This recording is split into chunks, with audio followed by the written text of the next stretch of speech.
Hello Panda fam, you sexy schmexy people. I bring today some more non-food content. You guys really tuned in to my Anime Revo video, so here we are once again at a nerdy nerd convention. And of course, if you haven't already seen my Anime Revo video, please watch it. I really love that video. I poured a lot of time into it, and I actually really enjoyed the event too, but it was a f***ing headache to make. Also, I'm poor, so go watch that video. It's linked in the description below. Getting back on track, this time we went to Fan Expo.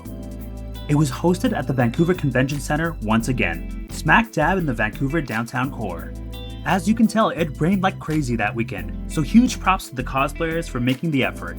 Keeping the wigs, armor, and makeup dry is no easy task, my friends. I was incredibly excited for this event. It was my first time and their promos just made it look so much fun. They've got comics, they've got anime, they've got cosplayers, and they've got famous actors and voice actors, and so much more. And I'm gonna show you some of the good, the bad, and the amazing. So just a fair warning, if you plan on driving there, good fucking luck to you. Fan Expo is in the downtown core. It will either cost you an arm and a leg to park near there, or you're gonna have to park so far you might as well bus or SkyTrain. So if you're dressed like a giant robot or a beautiful fairy with makeup, etc, and you don't want to bus, take an Uber or get someone to drop you off, because it rains in Vancouver, and commuting can and will ruin your whole experience if you plan poorly.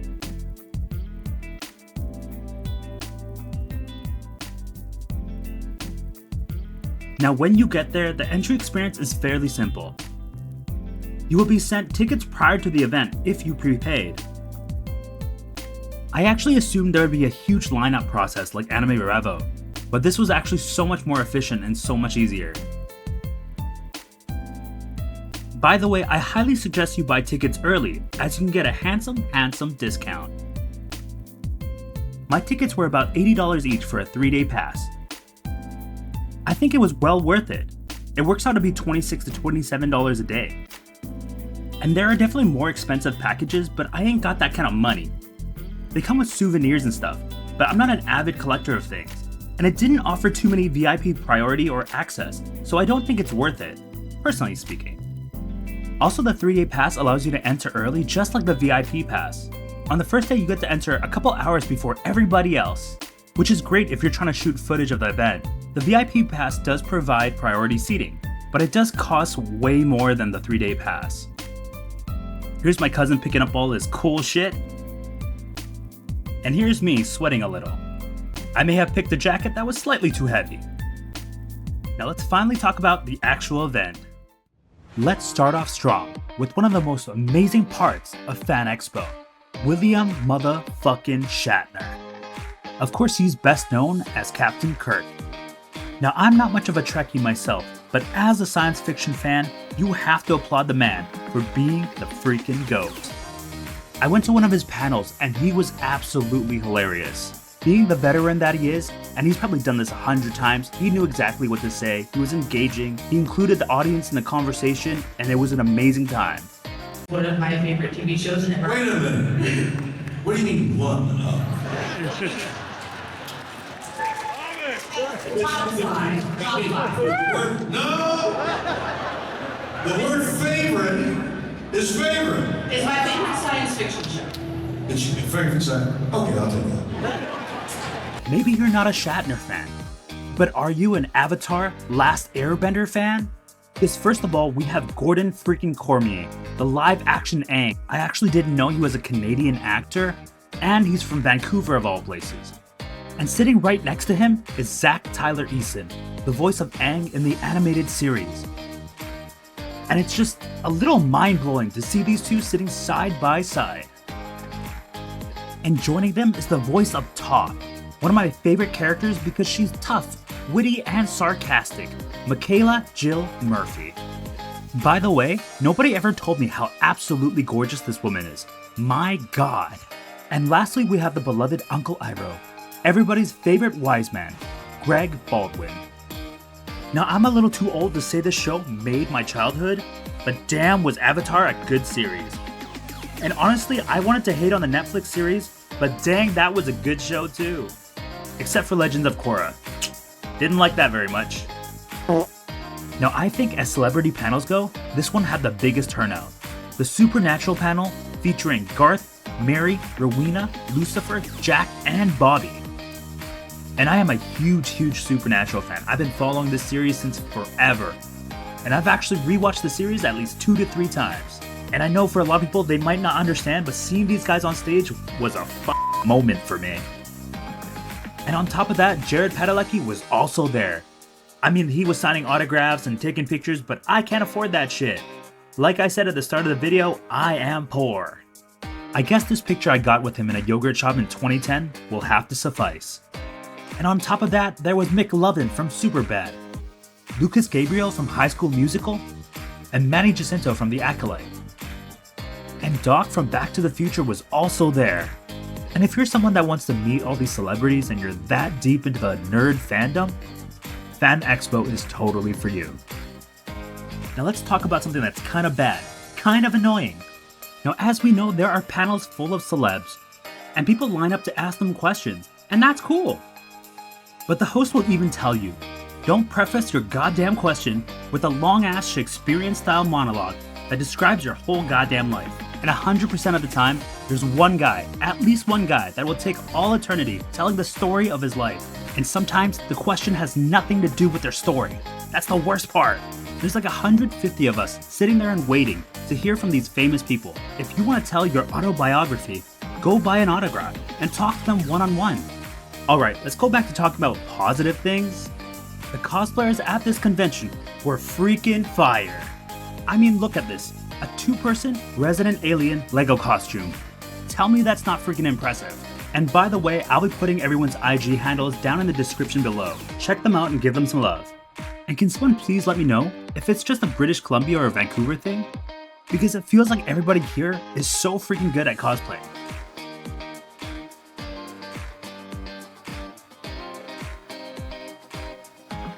This one cosplayer did a version of Harley Quinn that I really liked.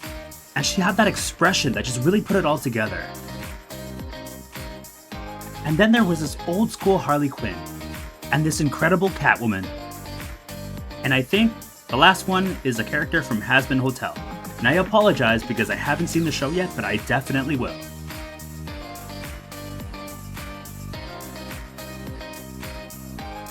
Also, this friendo made their whole costume by themselves. Did I mention they're not even 18 yet? When I was in high school, I probably couldn't even wash my clothes very well, let alone make a costume. Also, you gotta love these giant armors. They just put so much love into it and you can't help but appreciate it. To put it into perspective, this is my 5'2" girlfriend standing beside these giants.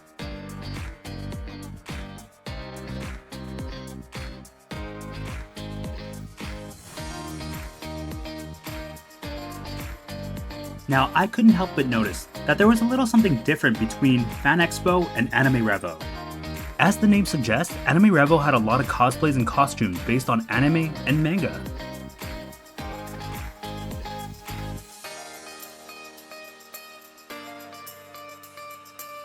On the other hand, Fan Expo had so many Mandalorians, Stormtroopers, and so many other Star Wars, sci-fi, and comic book cosplays and costumes.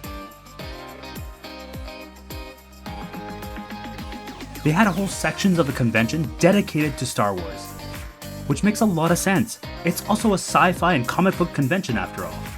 And my girlfriend recently got me into The Mandalorian, so now I love freaking Star Wars and Pedro Pascal. And I guess I forgot to mention, Anakin motherfucking Skywalker was also there. Unfortunately, I didn't get to see him, so I don't have any footage of him, but you saw the photo, you get it. I actually really enjoyed the Star Wars bit of the convention. Whether you're a kid or an adult, it's hard not to enjoy just aliens and robots and lightsabers. It's just a nice family fun experience.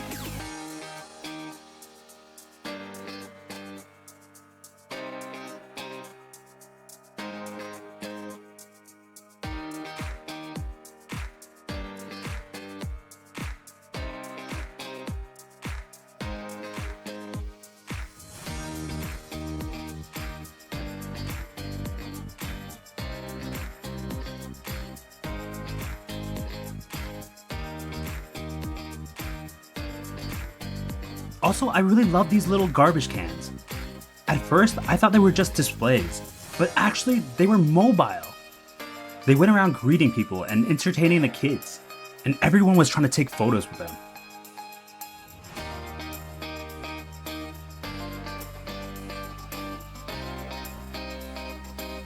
And they surprised me one more time when they popped off with music. It was freaking cool.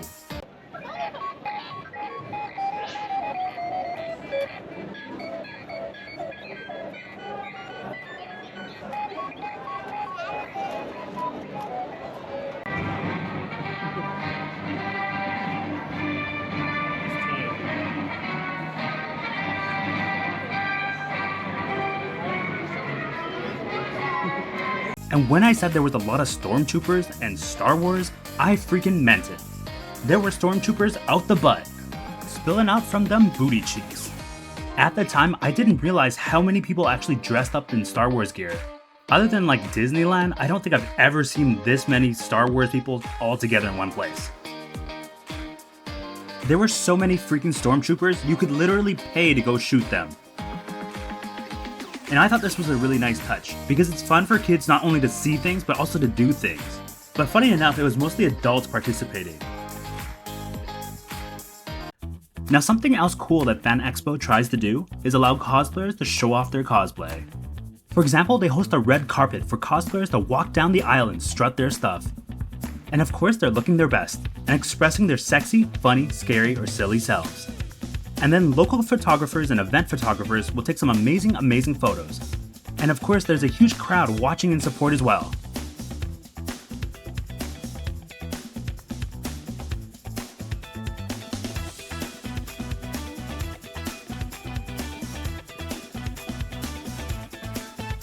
I think this was one of my favorite cosplays on the red carpet. She just looked so elegant and she simply looked the part.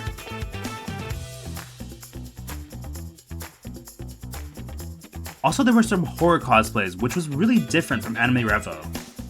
For me, this was a big deal because I freaking love horror movies. Though I generally have to watch them alone because my girlfriend will not watch them at all. It was just so cool to see all the different types of cosplays and costumes.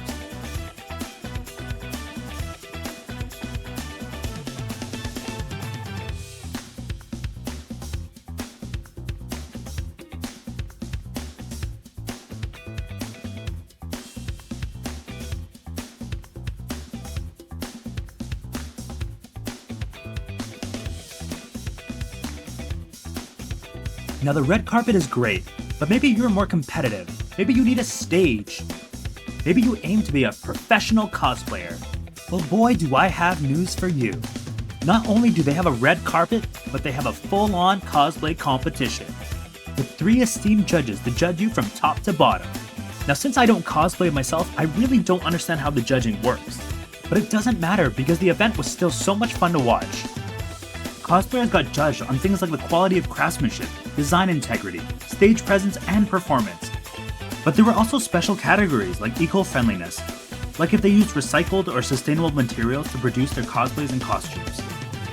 I actually thought this was a rather interesting category. I thought it was always about the best produced costume, and not so much what it was made of.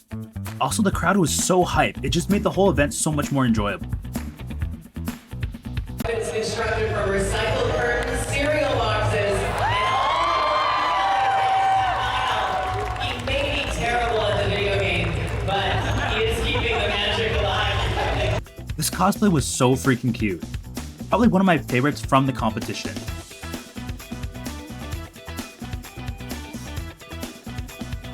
Also, this girl's armor was so on point, I wanted her to win everything. I'm such a sucker for armor pieces, and this one was just so detailed, it was so nice. I think coming up, I'd really like to interview a cosplayer that goes into competitions like this. Maybe they can talk about the strategies for the stuff, like do you pick more animated characters so that the performance aspect, the character is more lively and attention-grabbing? I'd love to pick their brain. I'd love to know more about what detail judges look at, and maybe even learn some trade secrets.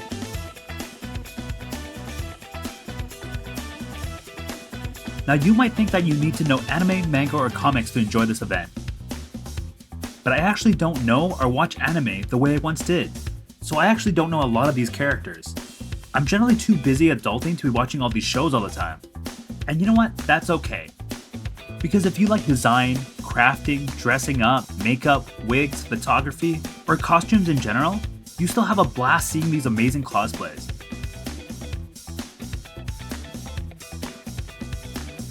Like I said, I don't know anime anymore, but I do know Full Metal Alchemist. And I freaking love this cosplay. The cosplay itself looks amazing and the performance was really good. Unfortunately, I didn't have my camera out fast enough and I completely missed the first part. Also, this One Piece costume was freaking fire too.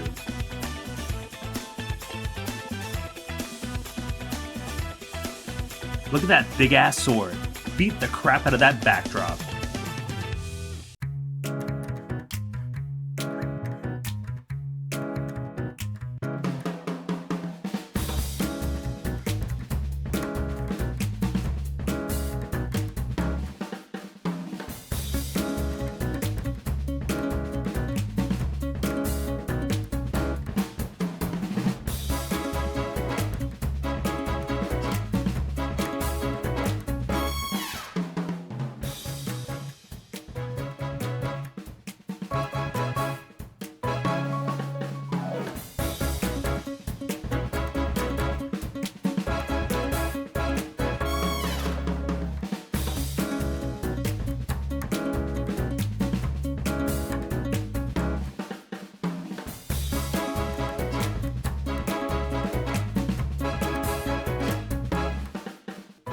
And you might be wondering, how come your videos are so shaky this time around?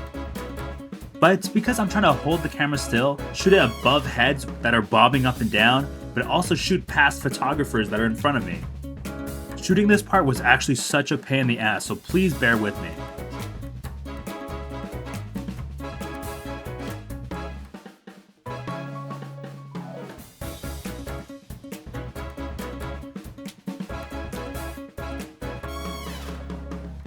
About halfway through the contest, you kind of get really invested.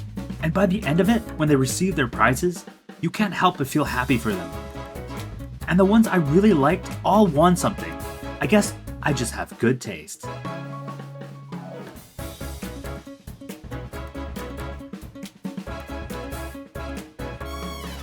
So congratulations to everyone that won. And a round of applause for everyone that participated.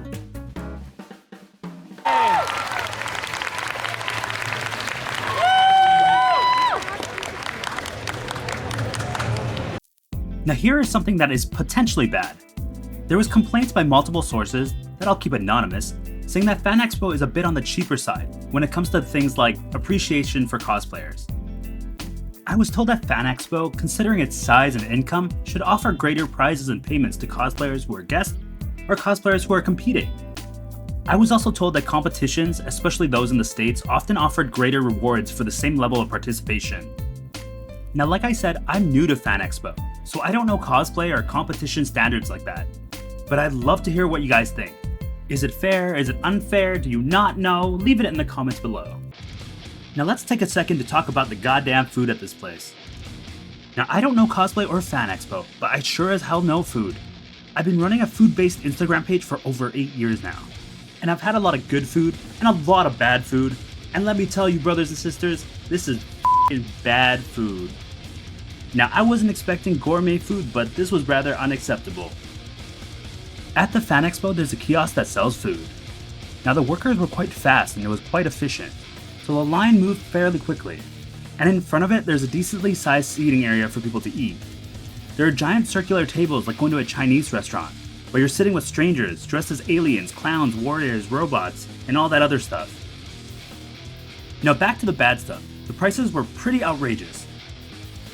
$12 for a normal hot dog, $17 for a chicken tenders and fries, $8 for a Red Bull, $5 for a pop. Overall, the prices were crazy expensive. And I'm not even usually a person that looks at prices like that, but holy Jesus. Now, I'm not saying food can't be expensive, but if it's gonna be expensive, it's gotta be somewhat decent, right? I saw the porchetta and it looked kinda good, and I thought maybe the food wouldn't be that bad, but boy did it trick me. I wasn't feeling a porchetta sandwich, so I got myself some chicken tenders. How could you go wrong with chicken tenders, right? Like, deep frying something is super simple. Well, let me tell you how they did it wrong. By the way, I forgot to mention, if you're noticing there's a little bit of quality difference between the videos, it's because I'm switching between my normal camera and my GoPro. The GoPro is a little bit grainier, but it's just easier to handle while walking around and filming yourself. Anyway, back to complaining. These chicken tenders were dry as shit. And I think it's supposed to have like Korean sauce on it, quote unquote, but I think it was just like sweetened gochujang, and it was like really thick and dense and just not good. And the fries tasted like they made it at 8 a.m. and just refried it 4 times. It just had this weird, dense, soggy consistency. It was terrible. Now you might be thinking, why don't you just leave, eat something, and come back? Honestly, it mostly has to do with the Fan Expo schedule. If I left the area, I would 100% miss something I wanted to see. Because of the way the events overlap, you would be missing events even while you were there. There was a red carpet at the same time as the William Shatner panel, so you really have to pick and choose what you go to. And it doesn't feel like you can afford to leave, because if you leave, you'll miss even more stuff. And unlike Anime Revo, which starts at 8:30 and ends at 10:30, this event starts way later and ends way earlier. My solution would be to collaborate with local restaurants. A Jappa dog stand outside the convention would be freaking fire. A Tanaka sushi truck would be amazing, and it would be on brand with the Japanese anime theme. We also have so many food options in Vancouver. Why not bring it to the conventions? Convention goers deserve decent eats. Now this is easily the best part of Fan Expo. The freaking marketplace. This place has freaking everything, and honestly it takes up about like 80% of the entire space. Whether you like sci-fi, comic books, toys, fantasy, Lord of the Rings, Funko Pops, cosplay, armor, clothing, this place has got freaking everything. Literally everything. I was really impressed by the variety and also the inclusiveness of different genres.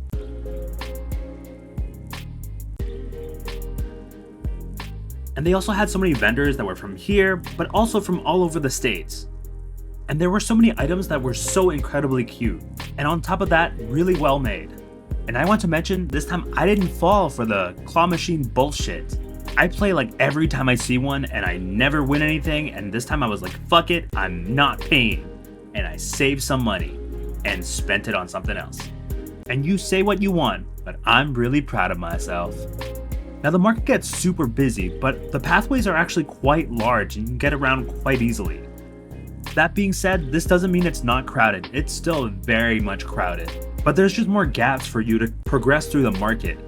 At Anime Revo, especially in the artist alley, the pathways are so narrow that you can't even move forward, and it's actually really frustrating sometimes. And I imagine that if you're wearing a cosplay, especially a really clunky armor of sorts, people are probably smashing into you by accident. Also, my girlfriend's a little tiny, so I couldn't exactly let go of her hand, otherwise I would just lose her in the sea of people. We're also both a little bit claustrophobic, so it was nice to have each other so that we didn't feel so intense or anxious, I guess. And it could feel pretty intense because the market felt almost endless. Does this mean introverts shouldn't go? Absolutely not. These are all nerds from all around town joining together to do and see things they love. If you love some nerd stuff, you should leave that shell of yours just for a little and venture out for just the day. Pace yourself, leave the convention when you feel overwhelmed, and don't go all 3 days if you need to recuperate. And most importantly, bring a friend you jive with, because if you feel overwhelmed, it's nice to have someone to hang back with. And this is such a fun experience, I wouldn't want people to miss out, because there's just so much to see. One of the interesting parts of the market is all the gadgets and trinkets you can play with. There's so much stuff that actually feels so random at times.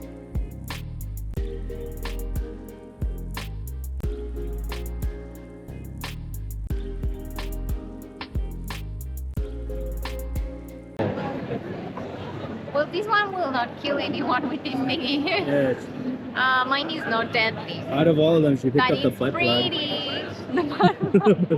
The butt baton. This one is made to give pleasure, Yeah. not pain. A little bit of both. A little bit of both. Yeah, it's chainmail. Yeah, like it's actual Chainmail is really heavy. Yeah. This is what you need, because you always get hurt from everything. To train, Yeah. it's like black day. Or you just fall Wearing backwards. this. We also tried something new at Fan Expo. We passed by a stall for corsets, and my girlfriend was quite curious. but I'm really proud of her because she took the opportunity to get out of her comfort zone. We actually had to wait in line because there was quite a few people trying, and there were only so many assistants able to put on the corsets for us. Now, TV always made the process look super painful, like a rib-cracking experience, but everyone here actually seemed like they were enjoying themselves. And there were quite a few corsets to choose from, and it was free to try. Unfortunately, because my girlfriend's so petite, I think there were actually fewer sizes for her to try on, but thankfully we still managed to find something. We started off with this classic gothic black attire with the fluffy arm sleeves and plenty of room for that cleavage up top. That was my fancy clothing accent. Do you like it? Now, everything was fitting pretty comfortably, but it just didn't fit our vibe.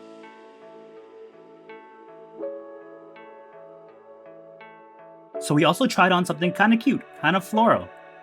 And honestly, I like this one a lot more. Now, on a side note, these super busy, public, crazy events usually make her quite nervous. And to see her smile actually makes me really happy because at least she can enjoy herself. And this is kind of what I meant when I said this event's kind of built for everybody. Now, I believe this stall is called Alice's Wonderland. If anyone else knows, please feel free to correct me. From my footage, that's what it says in the signage, but when I tried looking it up online, I had a hard time reaching out to them. Anyhow, a big thank you to Alice's Wonderland for providing such a fun experience. Speaking of corsets and cleavage, if you go to Fan Expo looking for things with boobs, here they are. Plenty of posters and mouse pads and all sorts of weird things for you to buy. And just a gentle reminder, even if a cosplayer is dressed scantily clad, please don't stare, they don't like that. Just go to the marketplace and buy yourself one of these big Tata posters. And you can stare at them all day at home. Free of charge and free of judgment. I mean, I'll judge you, but that's just between me and you. And speaking of beautiful things, the artist alley is stocked to the brim with amazing artwork. I couldn't get over how great these posters were. But more importantly, this arcane display. My god, I have an unhealthy obsession with Jinx. Also, I just love anything that has to do with anime and food, because it's just so cute and just so beautiful, especially things that are Ghibli. Oh my gosh. But these Pokemon ones, pretty fire too. And artists are blending so many art styles that it just makes it so unique.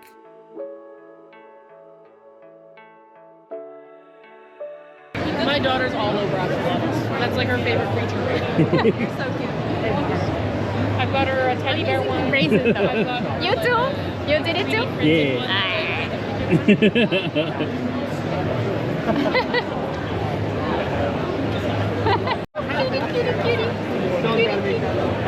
It's so funny.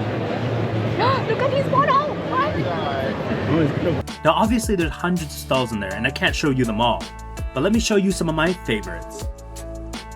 Now this handsome young fella is Quentin, and he owns Art by Quentin. And I've gotta say, his company name, not that creative, but his art though, absolutely fire.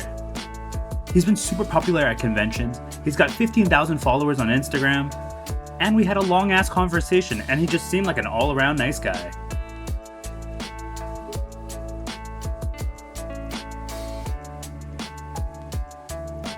So one of my favorite things from him are his movie posters. He takes famous mainstream movies and combines them with anime concepts. This Full Metal Alchemist poster is my favorite, and if you've seen the show, the reference is dark as f***. Now definitely not as dark, another one of my favorites is Puglypug. A super cute animated pug, and surprisingly they're based out of Vancouver. During Fan Expo, I actually had the opportunity to talk to the artists themselves, and they were super nice as well. With over 34,000 followers, they are super popular. And these guys make just about everything. They have stickers, car fresheners, clothes, little gadgets and toys. It's so interesting. And a lot of their products are super funny and have Asian influences, which I really love. We almost bought this top. It was super cute, but we were trying to save money. But look at how adorable it is. It's got this sushi pug design, which we all just loved so much. which went super well with our Star Wars t-shirt. Just multiple layers of sexy. But that doesn't mean we didn't buy anything. Man, we bought hella stuff. And when I say we, I mean...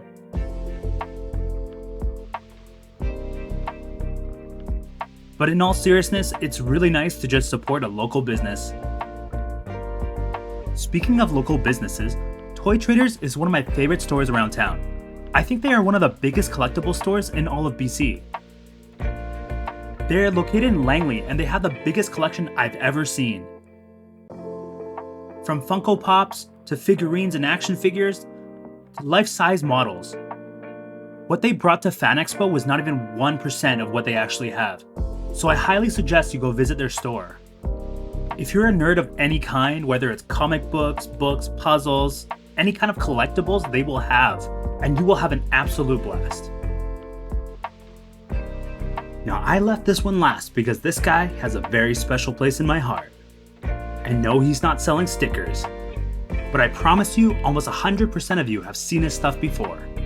Larry Houston was a producer and a director, and he made things like the X-Men animated series. You know the one that goes na na na na na na. I can't use the actual music, it's too expensive. He also helped make things like Static Shock, Captain Planet, and just so many other cartoons that you would all recognize. And growing up, I never really thought about who made these things, but a big thank you to this man who contributed to so many amazing shows. And he's also working on X-Men 97, so make sure to tune in. Now, I wish I could show you guys more, but unfortunately this video is already longer than I anticipated. So thank you guys for tuning in. Give me a like, subscribe, or comment if you like this video. And if you don't, that's fine, you should do it anyway. If you have any questions about anything, please let me know in the comments below. And of course, if you have suggestions, same, comments below. Have a great day, Panda fam, and thanks for tuning in. Out of all of them, she picked That up the is butt pretty. the butt baton. This one is made to give pleasure, Yeah. not pain.